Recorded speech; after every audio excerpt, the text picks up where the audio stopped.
नमस्कार, मैं हूं मानविंदर रावत और स्वागत करता हूं आप सभी दर्शकों का हमारे इस YouTube चैनल पर मित्रों, और उम्मीद करता हूं कि आप सभी बहुत अच्छे हैं। मित्रों, 21 जून को सूर्य ग्रहण है। बहुत सारी वीडियो ऑलरेडी पहले से उपलब्ध हैं, आप लोगों ने सुनी भी होंगी।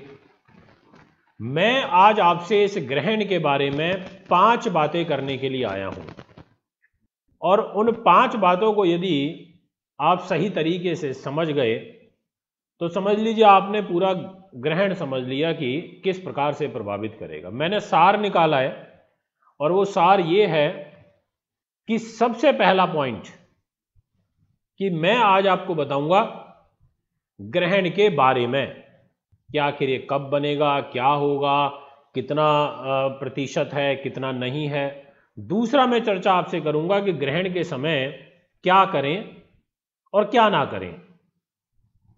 तीसरा, विशेष प्रयोग आपसे कुछ करवाना चाहता हूं इस सूर्य ग्रहण में, ताकि इस ग्रहण के पड़ने वाले नकारात्मक प्रभाव से आप लोग बच सकें, दूर रहें।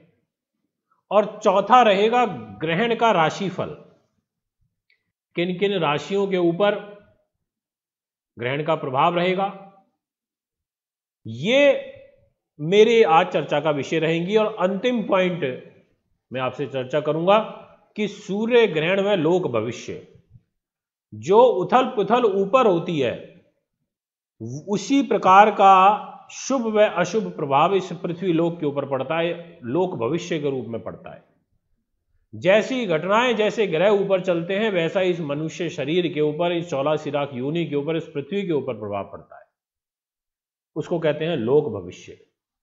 इस सूर्य ग्रहण एवं लोक भविष्य में मैं 4 बातें आपको बताऊंगा, और वो 4 बातें होंगी कि ग्रहण का मास फल, सूर्य ग्रहण का वार फल व महत्व, ग्रहण का नक्षत्र फल, और ग्रहण का योग फल, और अंतिम होगी मिथुन राशि स्थित ग्रहण का फल क्या है।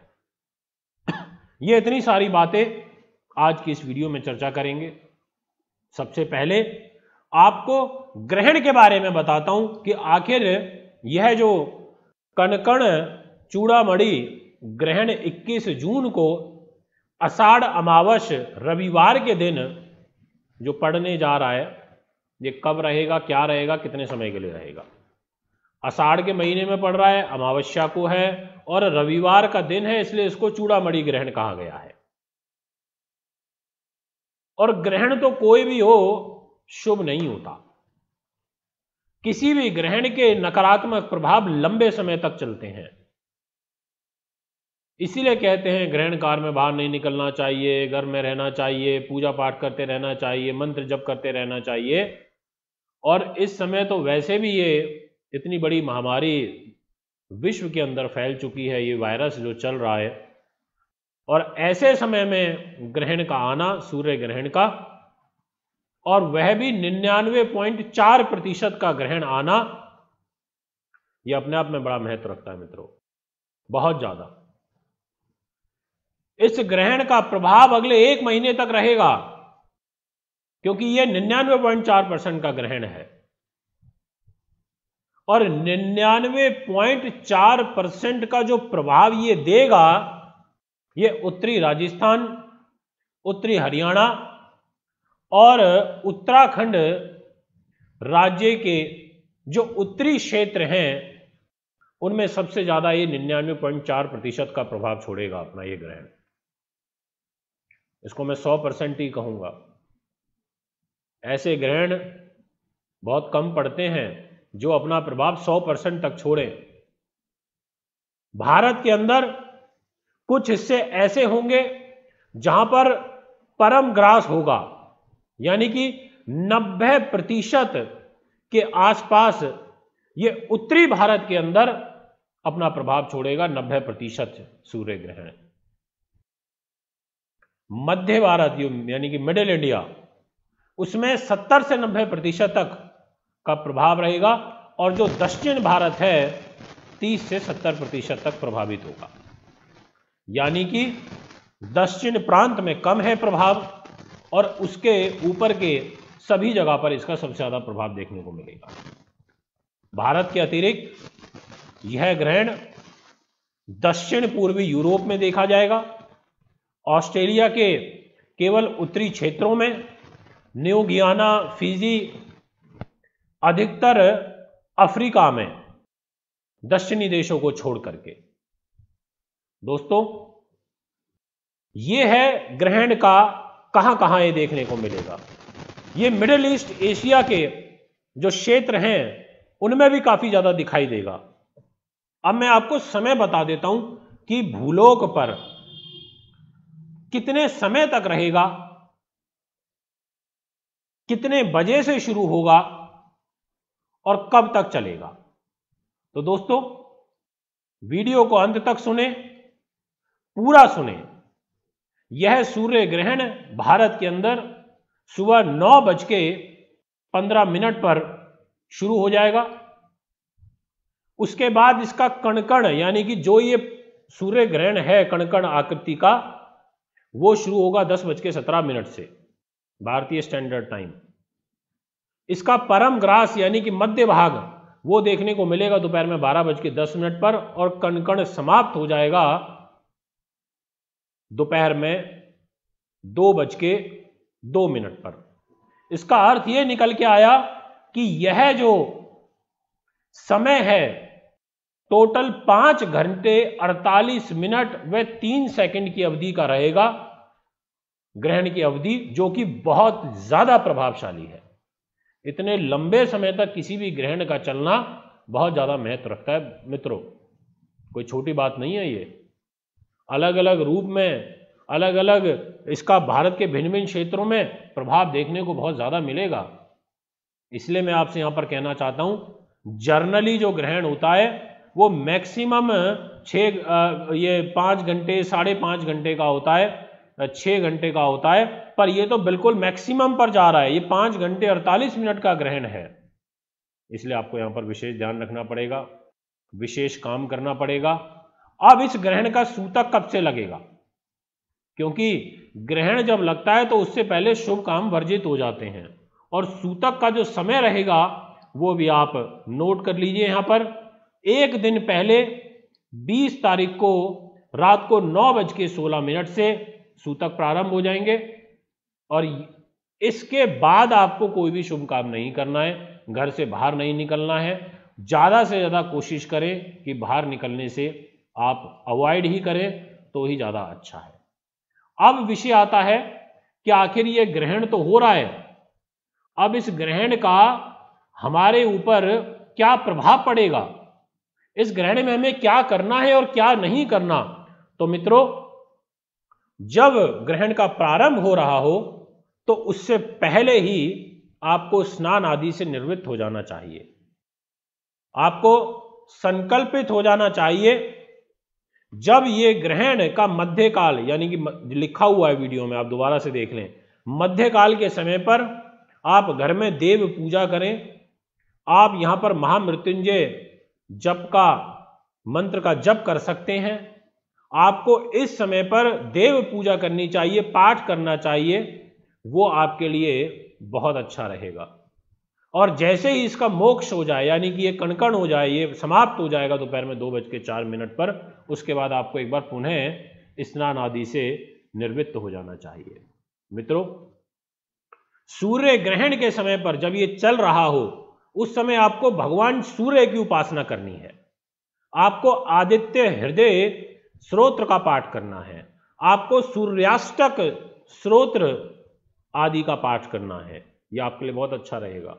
पका हुआ अन्न, कटी हुई सब्जी ग्रहण काल में दूषित हो जाते हैं, इसलिए ना तो सब्जी बनाएं, ना सब्जी को काटें, और यदि कोई घर में पुरानी रखी हुई हो कल की या एक दिन पहले की, उसको भी बाहर फेंक दे, उसमें विष फैल जाता है, क्योंकि उस समय पृथ्वी दूषित हो रही होती है, ग्रहण के कारण उस पर विष फैल रहा होता है। इसलिए ऐसे समय पर घर में इन सब चीजों को नहीं रखना चाहिए। परंतु आप तेल हो गया, घी हो गया, दूध हो गया, लस्सी, मक्खन, पनीर, अचार, चटनी, मुरब्बा, ये जो सब चीजें हैं ये ग्रहण काल में दूषित नहीं होती हैं। तो इसलिए यदि बहुत ज़्यादा इमरजेंसी हो तो आप इसमें से दूध, दही इत्यादि कोई ऐसी किसी चीज़ का सेवन कर सकते हैं। वो भी अगर यदि बहुत ज़्यादा विपरीत परिस्थिति है, आप शुगर के पेशेंट हैं, आप नहीं खा सकते, भूखे नहीं रह सकते, तो आप ऐसी स्थिति में ध्यान रखें। इसके अलावा जब ये सूर्य ग्रहण चालू हो जाएगा, ध्यान अवश्य इस बात का रखें कि सूर्य की तरफ तो कदापि ना देखें बाहर निकल के, अन्यथा आपकी नेत्र बिल्कुल डेड हो जाएंगी, आंखों की रोशनी चली जाएगी। हम सामान्यतः सूर्य को नहीं देख पाते और बाहर निकल के यदि हमने सूर्य की तरफ देखने का साहस भी किया तो कहीं ना कहीं हमारी को बहुत जबरदस्त नुकसान हो सकता है, पूरा का पूरा नेगेटिव प्रभाव हमारी बॉडी के ऊपर देखने को मिलेगा। इसलिए ध्यान रखें, या तो जो ग्लासेज होते हैं उनको लगा करके देखें, जो वेल्डिंग वाले ग्लास यूज करते हैं उस प्रकार के ग्लास को लगा करके आप देखें, पर ऐसा आप बिल्कुल भी ना करें। जब दोस्तों सूतक प्रारंभ हो जाएगा एक दिन पहले यानी कि 20 तारीख की रात को, तो उसके बाद और ग्रहण काल में आपको मूर्तियों को स्पर्श बिल्कुल नहीं करना है। घर में आपके मूर्ति हो तो उसको छुए ना, दूर से प्रणाम कर लें। मूर्ति स्पर्श करना बिल्कुल वर्जित रहता है। अनावश्यक खाना पीना बिल्कुल नहीं है, मैथुन नहीं करना, ज्यादा सोना नहीं है, ये सब चीजें आपके लिए वर्जित रहेंगी।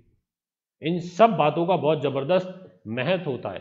बहुत सारे लोग नाखून काटने लगते हैं, ऐसा बिल्कुल भी मत करना, नाखून काटने से आपको बचना है। जो वृद्ध रोगी हैं, जो बालक हैं, जो गर्भवती स्त्रियां हैं, उनको समय के पहले ही, सूर्य ग्रहण शुरू होने से पहले ही कुछ खा लेना चाहिए और उसके बाद कुछ भी नहीं लेना है। घर से बाहर ना निकलें, बालकनी में खड़ी ना हो यदि आपने गर्भ धारण किया हुआ है। गर्भवती महिलाओं को ग्रहण काल में सब्जी काटना, शयन करना यानी कि सोना, ऐसी सब चीजों से दूर रहना है। जितना हो सके आप धार्मिक ग्रंथ पढ़ें, आप यहां पर पूजा पाठ करें, आप महामृत्युंजय जप का जप करें, वो आपके लिए अच्छा रहेगा, अन्यथा दिक्कतें आ जाएंगी। जो लोग हरिद्वार में रहते हैं, गंगा के नजदीक रहते हैं, प्रयागराज में रहते हैं या किसी अच्छे पवित्र स्थान के आसपास में रहते हैं, तो ऐसे लोगों के लिए यहाँ पर दान आदि करना, ऐसे लोगों के लिए उस स्थल पर जाकर स्नान आदि करना, वो आपके लिए बहुत बेहतरीन रहेगा। ध्यान रखें इस बात का।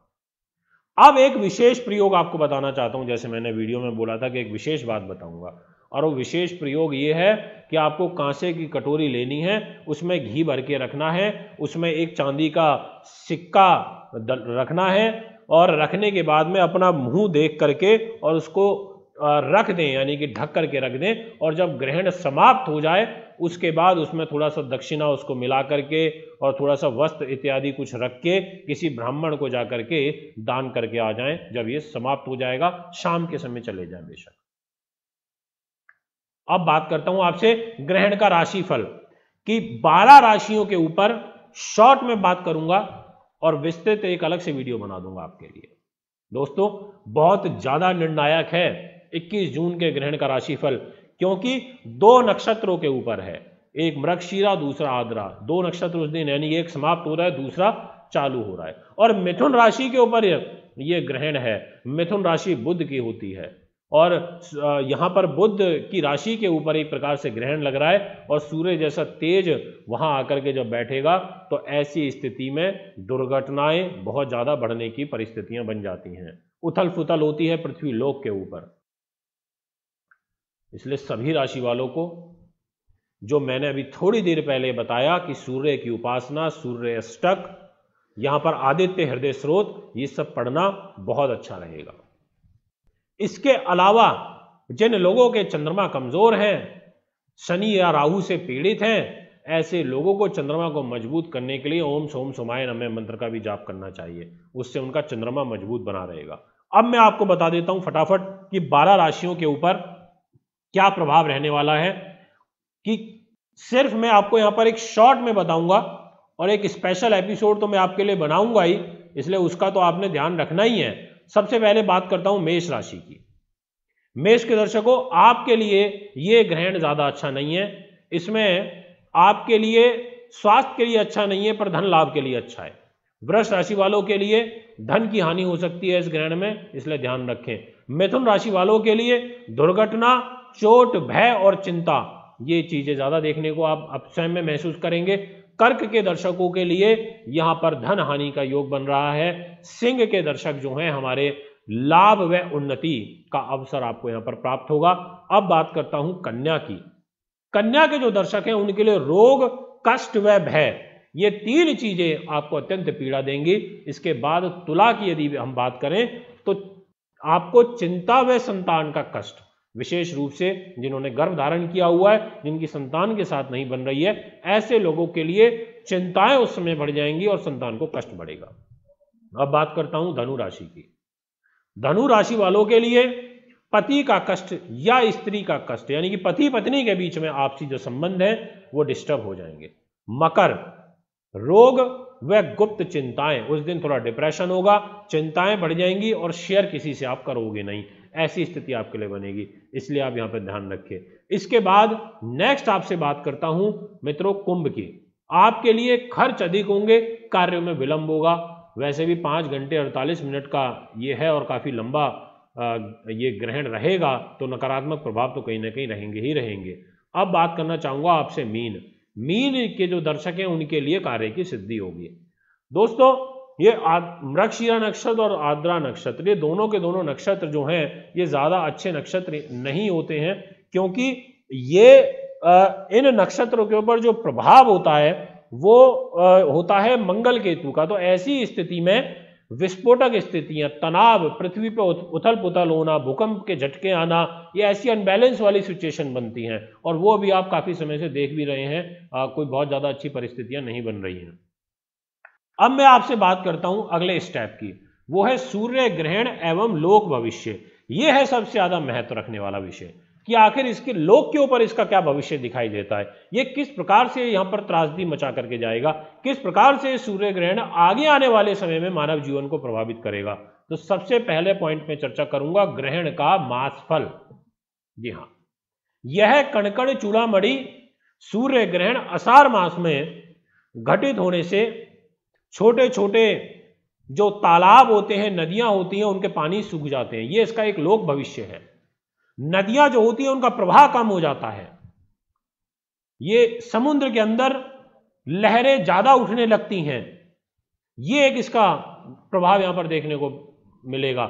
इसके अलावा अकाल मृत्यु होना, भीषण अकाल पड़ना, यह भी एक इसका लोक भविष्य है। दोस्तों, चाइना, अफगानिस्तान, चीन, ये जो देश हैं, ये जो अलग अलग प्रदेश हैं, ऐसे सब जगहों पर एक राजनीतिक, एक प्राकृतिक जो प्रकोप है ये बढ़ेंगे, राजनीतिक उथल पुथल होगी। वैसे भी हमारा भारत चाइना का इस समय विरोध चल रहा है, चाइना का अमेरिका के साथ चल रहा है, भिन्न भिन्न देशों के साथ चल रहा है, ये उथल पुथल चल रही है क्योंकि अभी गुरु रेट्रोग्रेड है, शनि रेट्रोग्रेड है, ग्रह स्थिति अच्छी नहीं चल रही, ऊपर से ग्रहण आ रहा है। और इस ग्रहण का जो लोक भविष्य भी यही कहता है, मास फल, यानी कि पूरे महीने, आगामी जो 1-1.5 महीना जो रहेगा उसमें ऐसी उथल पुथल दिखाई देती हैं। जो पृथ्वी के भूगर्भ की चीजें होती हैं, जिनसे हमारे आय के साधन बनते हैं, हमारा पेट भरता है, फल फ्रूट सब्जियां, ऐसी सब चीजों की हानि होगी, ये सब चीजें दूषित हो जाएंगी। यह है इसका मास फल। दूसरे नंबर पे आपसे चर्चा करूंगा सूर्य ग्रहण का वार फल व महामत्य। यह रविवार के दिन पड़ रहा है, और रविवार के दिन होने से जो आगे की स्थिति है वो अच्छी नहीं है। वर्षा में कमी आएगी, गेहूं का जो उत्पादन है वो कम होगा। ये एक इसका वार फल आता है, क्योंकि ये रविवार के दिन पड़ रहा है, रविवार का दिन सूर्य का होता है और सूर्य ही ग्रहण है। तो ऐसे में गेहूं, चावल, मूंग, गुड़, ये घी, ऐसी सब जो चीजें होती हैं ये आपको कुछ समय के लिए तो अच्छा देंगे, यानी कि 2 मास तक के लिए अच्छा फल देंगी, उसके बाद इनके फल में भी कमी आएगी। युद्ध जैसे हालात बनेंगे, रविवार के दिन बन रहा है, सूर्य के दिन बन रहा है, ऐसे में राष्ट्र अध्यक्षों के बीच में आपसी अहम बढ़ेगा, दो देशों के बीच में तनाव की स्थिति पैदा होगी। ये एक यहां पर वातावरण क्रिएट होगा, ये इसका वार फल है।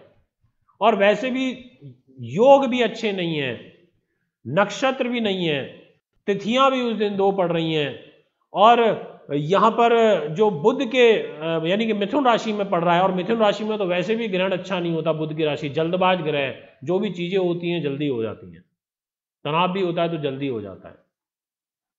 मृगशीरा नक्षत्र, आद्रा नक्षत्र, जब इनमें कभी भी कोई ग्रहण पड़ता है तो वो ज्यादा दुखदायी होता है। तो दोस्तों, इसके बाद अंतिम बात करूंगा आपसे कि आखिर आपको उस दिन सभी लोगों को क्या विशेष सावधानी बरतनी है। तो विशेष सावधानी सिर्फ एक ही है कि आप जितना हो सके उस ग्रहण के दौरान जप करें, महामृत्युंजय का जाप करना आपके लिए सबसे अच्छा है, जो आपको मैं ऑलरेडी बता चुका हूं।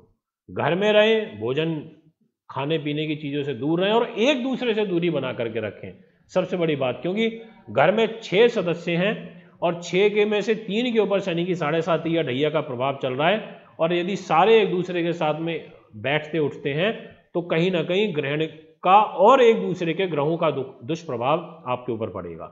इसलिए सब आप थोड़ी दूरी बना के रखें, अपने कमरों के अंदर रहें, ज़्यादा अच्छा रहेगा। भगवान का पूजा पाठ ये सब आप करते रहें।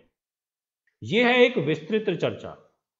99.4% का ग्रहण है, 1 महीने तक प्रभाव जरूर रहना है, इसलिए विशेष सावधानी बरतें, हेल्थ का भी ध्यान रखें। दोस्तों, यदि ये वीडियो आपको हमारी पसंद आई तो चैनल को लाइक सब्सक्राइब अवश्य करें, और साथ ही साथ मेरा फेसबुक पेज है Astro24, इसको भी आप फॉलो कर सकते हैं। एक बार जल्द ही एक और वीडियो लेकर के आपके समक्ष उपस्थित हूँगा। अभी आपसे इजाज़त चाहता हूँ। नमस्कार, धन्यवाद।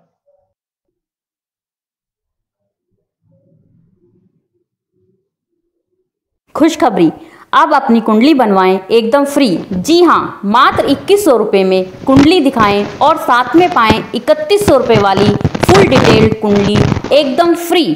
खुशखबरी, अब अपनी कुंडली बनवाएं एकदम फ्री। जी हाँ दर्शकों, अगर आप अपनी कुंडली दिखाना चाहते हैं तो एक कुंडली 2100 रुपये व घर का नक्शा बनवाना या वास्तु विजिट या पूजा पाठ करवाना चाहते हैं तो आप हमें निम्न पते पर संपर्क कर सकते हैं। हमारा दिल्ली का पता है महर्षि पराशर ज्योतिष विद्यालय, C9 महिंद्रा पार्क, पंखा रोड, नियर जनक